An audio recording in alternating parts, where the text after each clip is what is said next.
Three astronauts landed at the International Space Station earlier today. They now complete the ISS team, joining three other astronauts on board. The six will live together until November. 9 spacecrafts are set to make contact with the station in the next 17 days. Andrew Fazakis is an astronomer, an astronomy expert with National Geographic. He joins us now in Montreal. Good to have you. Hi, Sarika. Andrew, talk to us a bit more about this new crew. What's their mission? Well, their mission really, they're going to have a really busy time, especially over the course of the next month. There's going to be a lot of different cargo ships coming and going. And it's really, the space station is only, recently been completed with the last shuttle missions before the space shuttle retired. It was the last modules were delivered. So now everything is sort of settling out in terms of what the basic routines on the space station will be. And we have to remember the main raison d'etre of the space station is being an orbiting science laboratory, an international one with 15 different countries involved. So now it's going to start getting interesting as we're going to be doing what the real mission of the space station was to do science and space exploration. Clearly, there's more traffic in space. There's been a lot of talk about these sort of cargo ships heading out there. Is there any worry?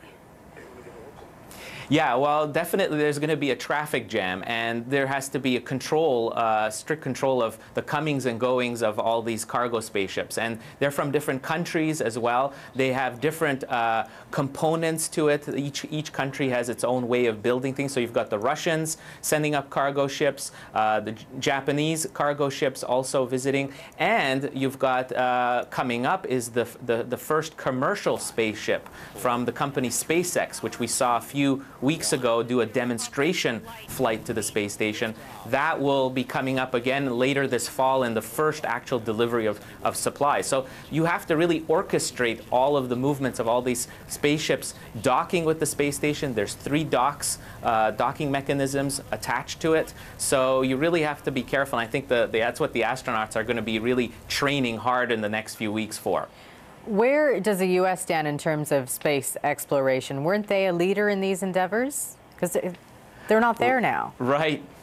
Right, and that's, you talk to some of the politicians in the States, and they're not too happy with how the U.S. is standing, and they're very worried because, look, the space shuttle retired. You can only find them in museums now. That was the only vehicle capable of carrying U.S. astronauts to space. Now the Americans are relying on the Russians at $40 a seat, $40 million a seat on their Soyuz capsule, and so that's the only game in town right now. But the idea is to hand what the politicians wanted to do with NASA now is to have them hand over low Earth orbit supply missions to the space station, taxiing astronauts back and forth from Earth to the space station to private hands, and then allow NASA to really explore the final frontier in terms of going not just back to the moon, but onto asteroids and Mars. But that capability of Americans having a rocket of their own to carry astronauts to space probably won't happen for at least 2 to 5 years. So there's a lot of pressure on NASA. We've got about 20 seconds. How about Canada? How big of a role do we play? Oh, we could be really proud of our country because Canada, we wouldn't see the space station the way it is right now without Canadian robotic technology. The Canada arm on the space shuttles were integral in delivering the components, and now Canada arm 2, that's permanently on the space station, is integral. And the Canadian robotics are going to be probably integral, as are the Canadian astronauts, on future missions that will explore deep space. Okay, thanks so much, Andrew. You're most welcome.